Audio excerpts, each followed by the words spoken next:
esta situación en la que estamos se va a extender y lo peor de todo es que no sabemos por cuánto tiempo. Así que, si esto va a ser la nueva normalidad, hay que como barajar y dar de nuevo. Es decir, una economía no puede funcionar igual que en una época normal. Y si la economía, que es fruto de una decisión política, no es igual, la política tendrá que ser igual. Las representaciones sociales de el pobrerío que se acumula y se suma día a día, ¿será la misma? Este fin de semana surgió una discrepancia en el seno de la coalición. Fue rara la forma en que se dio, porque la verdad es que el día que iba a ser el acto, esta marcha que organizó Macri y Clarín y qué sé yo, y que se sabía que Macri iba a tratar de usarla para sí, Alberto hace un acto de la independencia para demostrarle a esa derecha, a Clarín, a Techín, a Macri, qué sé yo, que no tienen nada, que no tienen poder. Entonces armó un acto con todos los gobernadores, con el grupo de los 6, es decir, con las cámaras empresarias más grandes del país, y con la CGT. Cuando termina, dice Alberto, esto lo hice para demostrar que el poder está acá, en la casa de gobierno, que Macri no tiene nada, no tiene nadie, que está solo, el rey está desnudo, vos no tenés nada. ¿Sí? ¿Por qué? Porque está dando un debate institucional, está diciendo, mira, acá hubo un montón de golpes en la región. Bueno, conmigo no, vos no tenés nada. Yo lo publiqué, eso. ¿Se armó algún debate sobre si debió haber invitado a algún otro miembro de la CGT o no? Es posible que sí, es posible. Pero la verdad es que estaba hecho a tal efecto, nada más que para pelearse con la derecha, ¿sí? Luego surge una nota de Alfredo Zayat, en la que Zayat pone en cuestión a los presidentes de las cámaras, pero lo pone en cuestión como lo hemos puesto muchas veces en distintos medios de comunicación, diciendo, bueno, la verdad es que no tenemos una burguesía, estos tipos no piensan en el país, no piensan en la población, ¿qué vamos a hacer con esto? Luego Cristina tuitea esa nota. Entonces parece que Cristina le está diciendo a Alberto, ¿por qué hiciste ese acto con ellos? Cosa que es rara, porque la verdad es que Máximo Kirchner estuvo reuniéndose con estos grandes empresarios en las últimas semanas, y porque Cristina mismo hizo una autocrítica en un reportaje conmigo donde dijo, yo debí llevarme mejor con las estructuras tradicionales de los empresarios, porque yo les hice ganar mucha guita y después me peleé con ellos y se fueron con el enemigo. Con lo cual, ahí hay una discusión que todavía no cuaja, quizás por cosas que no sepamos. Pero vale la pena aprovechar para discutir lo que se viene, para decir, bueno, ¿con quiénes se transita la vida en pandemia? Dejemos de llamarle la pospandemia, no hay pospandemia. La pospandemia sería si tuviéramos la vacuna, no hay vacuna. ¿Con quién se transita la pandemia? ¿Quiénes son los representantes de los millones y millones de personas que comen en los comedores? Incluso quiénes son los representantes de esa clase media que ahora no come en los comedores, come en su casa, pero come otra cosa, porque ya no le alcanza para comprarse carne, por ejemplo. ¿Son esos tipos que estaban con un BMW la 9 de julio? No. ¿Es Clarín? ¿Clarín representa a esas masas? Yo creo que no. Yo creo que si hay algunos actores que podrían tener alguna representación sobre eso, están más cerca del peronismo. Ahora, las organizaciones sociales que son los más cercanos a las personas humildes, el planteo que han tenido hasta ahora, o lo que han distribuido, su cercanía con los que comen en los comedores, es la asistencia, es el asistencialismo. Y el asistencialismo lo que ha creado es esta sociedad que tenemos ahora. Es decir, a ver cómo lo puedo explicar. Esto que nosotros llamamos nuevos derechos, en el fondo es algo que le sacamos a los ricos para distribuir entre los pobres. Ahora, los ricos se siguen concentrando. Durante el kirchnerismo, la riqueza se siguió concentrando. Hay números, no lo digo yo, hay estudios de Flaxo. Se siguió concentrando. Es decir, cuando empieza el kirchnerismo, Arcor estaba por un lado, Campañola por el otro, Sica por el otro. Arcor se los comió a todos. Y después nosotros le decimos a Arcor, no, bueno, págame un poquito de impuestos, así yo le doy a los pobres. Pero Arcor sigue siendo, o es, un tipo cada vez más poderoso. Como lo es Techín, como lo es Clarín. Entonces, los cambios de gobierno solo se limitan a ver si los ricos le dan un mendrugo más o menos a los pobres. Lo que hicimos en estos años, al dejar que se concentre, es dejar que se concentre el poder. Dejar que una élite produzca y se enriquezca y después luchar políticamente para que suelte un pedazo de pan, no está funcionando porque al enriquecerlos los empoderamos. ¿Se entiende? Es decir, si no democratizamos la producción y la comercialización de bienes y servicios, si no damos igualdad de oportunidades, lo que estamos haciendo es simplemente pedirles que nos den algo. Que nos den, antes era la asignación universal por hijo, un plan, ahora le vamos a pedir un ingreso universal, pero ellos son poquitos y cada vez tienen más plata. Y son los dueños del poder. Y la misma convivencia se va haciendo cada vez más complicada, porque los que reciben la plata, la comida en un comedor, les aseguro que no están contentos con eso. Y los que pagan impuestos claramente están tampoco, ¿no? Lo están demostrando, no quieren mantener vagos, tienen ese discurso de mierda. Entonces, nuestro sistema de producción y concentración, todo lo que ha hecho es empoderarlos. Y lo que estamos discutiendo con ellos, entonces, es si nos dan un mango o no nos dan un mango. Yo recién le decía a los chicos, hace 20 años había 40 fábricas de fideos. Y ahora hay 2. Hace un cuarto de siglo había 40 fábricas de aceite. Ahora hay 2. Antes había 1 millón de almacenes, carnicerías, verdulerías. Ahora hay 150.000. Y todo lo demás lo venden Carrefour, Jumbo, Disco. Entonces, ¿quién tiene el poder? Y esos tipos a los que dejamos que se concentren.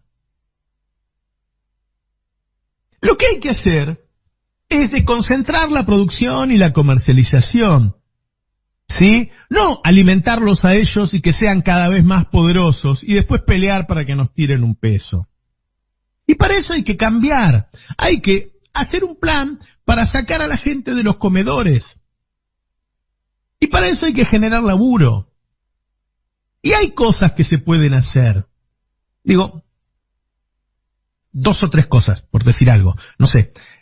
Nosotros estamos discutiendo siempre. Acá en el Destape dijimos al Estado no puede ser que le esté pagando los sueldos a empresas que después distribuyen utilidades.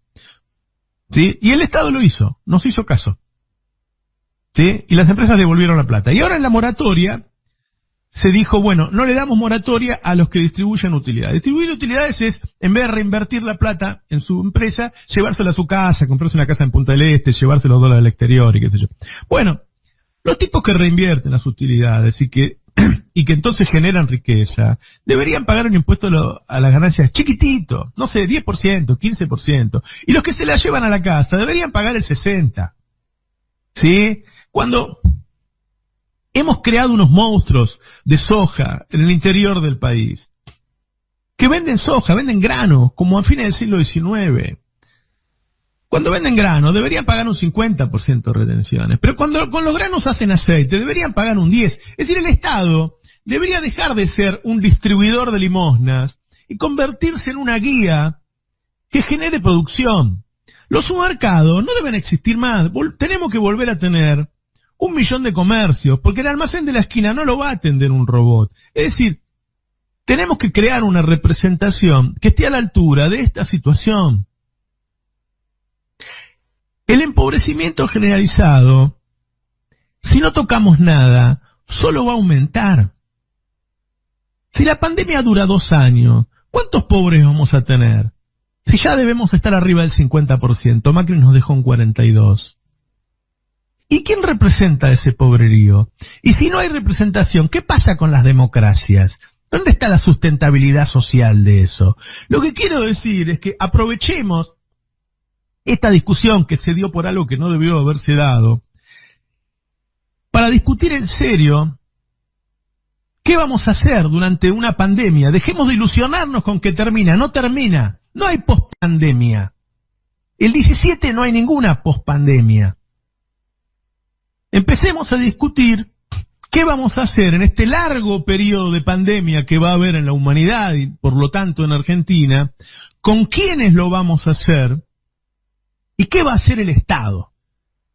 Si va a seguir siendo un distribuidor de los mendrugos que tiran los ricos, o va a guiar la cosa para que dejemos de engordarlos y empoderarlos, porque eso hemos hecho durante todas estas últimas décadas, crear unos monstruos gigantes a los que cada vez nos cuesta más sacarle una moneda para distribuir. O lo que vamos a hacer como Estado es guiar a la economía para que cada uno de nosotros sea un generador de riqueza, porque si no, le llames caridad o derechos, solamente recibimos su limosna. Hay cosas para revisar, ¿no? Sí. Como surgió este debate ayer por el tuit de Cristina sobre con quién salimos de la crisis, ¿no? Y el con quién salimos también quiere decir para dónde salimos. Vamos a poner al público en tema por si no lo sabe. Sí. Alberto Fernández, el día de la marcha, que se organiza la marcha de la derecha, anti-cuarentena, anti-todo, que le pegaron a los periodistas y qué sé yo, se sabía que Macri estaba atrás de la marcha y que iba a hablar incluso durante la marcha. ¿Sí? Ayer hicieron un muy buen editado en el programa de Iván Jabrowski, donde iban poniendo a Macri y la marcha, ¿no? Como que eran lo mismo. Es decir, que iba a tratar de capitalizarlo, lo organizó y iba a tratar de capitalizarlo. Entonces, ¿qué hizo Alberto? Hizo, en el acto del Día de la Independencia, puso el poder establecido de Argentina alrededor de él. Puso los 23 de los 24 gobernadores, puso al grupo de los 6, las cámaras empresariales más grandes del país, y a la CGT. Como una forma de decir, yo publiqué la frase que dijo Alberto,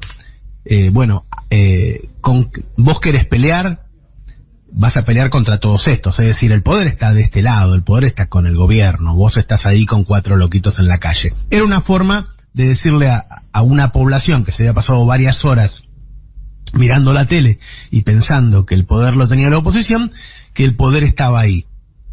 El domingo Alfredo Zayat escribe una nota donde pone en cuestión que esos hombres, los presidentes de las cámaras, sean los empresarios con los cuales hay que ir adelante en Argentina. Sí. Pero eso, bueno, en todo caso, la verdad que la nota que escribió Alfredo Zayat la hemos escrito durante décadas, todos los que pensamos la política y la economía en Argentina, diciendo que acá no hay una burguesía nacional, que no existe, ¿no? No era Zayat te dice, ojo que una foto no implica que te vayan a bancar. Sí, pero no era la idea, no, el acto no se hizo para eso, para decir que le iban a bancar, es decir, no están del lado tuyo. No, claro. ¿No? Pero esto se politiza cuando Cristina la recomienda la nota. Sí. Como diciendo, bueno, yo pienso lo mismo. Es raro porque Máximo se estuvo reuniendo todos estos días con esos empresarios. Pero bueno, más allá de eso, después yo en el editorial lo amplío un poco más. Da lugar para empezar a pensar con quiénes se arma. Y ese debate sí existe en la sociedad. ¿Con quiénes vamos a salir de la pandemia? ¿Quiénes son los actores principales en la Argentina? Y al fin y al cabo deberían ser los que representan a lo que somos los argentinos hoy. Y lo que somos los argentinos hoy, lamentablemente, son 15 millones de personas que comen en comedores. En el gobierno, jodidos, ¿no? En el gobierno, cuando uno pregunta por esto, lo plantean de otra forma. O por lo menos es lo que me decían a mí ayer. Que durante los 100 días que llevamos de pandemia, Alberto le viene hablando, sobre todo, a esa gente, ¿sí? A los que cobran el IFE, a las pymes que se beneficiaron con la ATP y con otras medidas de que no pagan los aportes patronales y demás. Y lo que sentía el presidente cuando fue lo de Vicentino, con algunos otros temas, es que lo que había por parte de estos sectores más de la economía formal, si se quiere, era un reproche de no me estás dando tanta bola. Más allá, digamos, de que en los hechos las medidas económicas fueron para todos y demás, pero que en lo discursivo el presidente había pasado 100 días hablándole solamente a los sectores, digamos, de la economía informal, de la economía popular, a los que más necesitan, que es cierto, son los que más necesitan una mano del Estado en esta posibilidad, y que el acto del 9 de julio fue un acto en el cual él quiso sentar justamente a estos actores más institucionales, a las grandes empresas, a la CGT, a los gobernadores, para plantear la narración en esos términos, y equiparar o equilibrar un poco lo que sentían, o por lo menos le habían hecho llegar al presidente de algunos sectores, que se sentía como, no un destrato, pero sí como que no se les había dado la suficiente bola en ese tiempo, y por eso fue en ese acto en particular que decidió rodearse de eso. O sea, era, bueno, ¿por qué no estaba la UTEP? Bueno, pues la UTEP estuvo durante estos 100 días muy presente en todas las políticas que se tomaron. ¿Por qué no estaban las pymes? Porque las pymes estuvieron muy presentes en estos 100 días en el discurso del gobierno. Bueno, ¿quién faltaba? Este otro sector. Es la explicación que dan, por lo menos desde cerca del presidente, o que daban anoche desde cerca del presidente, de por qué determinadas caras estuvieron invitadas y otras no. También estaba el tema de, bueno, no se podía invitar a muchísima gente por un tema de la distancia. Estuvo el tema de Yasky, que ya, de hecho, lo que tengo entendido, el propio presidente lo llamó a Yasky y le pidió disculpas por no haberlo invitado. Hubo también ahí una interna entre Acuña y Daer, porque fue uno, ¿no? Bueno, después obviamente se puede tejer finísimo, ¿no? Quién estuvo, quién no estuvo, pero la explicación, por lo menos oficial, que me llegaba anoche era esa. Fue un acto con los sectores a los cuales no se les venía dando demasiada bola. Oh, el tema es que qué se hace y qué se arma para una economía que por un tiempo va a seguir funcionando así, muy a medias, y que cada mes vas a seguir perdiendo más empleos. Sí. Porque la cantidad de empleos que se perdieron en mayo es mayor que la de abril, por más que la economía estuvo funcionando. O sea, en abril hubo más apertura, en mayo hubo más apertura que en abril, perdón, pero también hubo más caída del empleo, porque las empresas se van cayendo a poco hasta que un día se caen, ¿no? No sé en junio, pero el desempleo se va sumando. Y ahí hay una cuestión de que por ahí las herramientas que se tienen que utilizar, no solo acá, sino en el mundo, son totalmente distintas a las que se usaron hasta ahora. ¿No? Sí. Alguien decía por ahí, recién leía una nota, que decía, bueno, ¿y qué vamos a hacerlo con las organizaciones sociales? No sé, la verdad que son los más cercanos, las organizaciones sociales, a la gente que come en un comedor. Sí. De hecho, una de las cosas que repite siempre Daniel Arroyo es que parte de la comida la están comprando directo del ministerio, pero que buena parte le dan la guita a los comedores y que vayan y compren. Y eso tiene dos ventajas. Compran en comercio de cercanía, lo cual reactiva la economía, y además saben exactamente qué comprar. Claro. Porque es lo que come, lo que necesitan ahí. Claro. Y eso son organizaciones sociales de todo el país. Eso lo viene repitiendo el gobierno hace rato, que no podríamos pasar esta pandemia sin los movimientos sociales y las organizaciones de base. Claro, claro.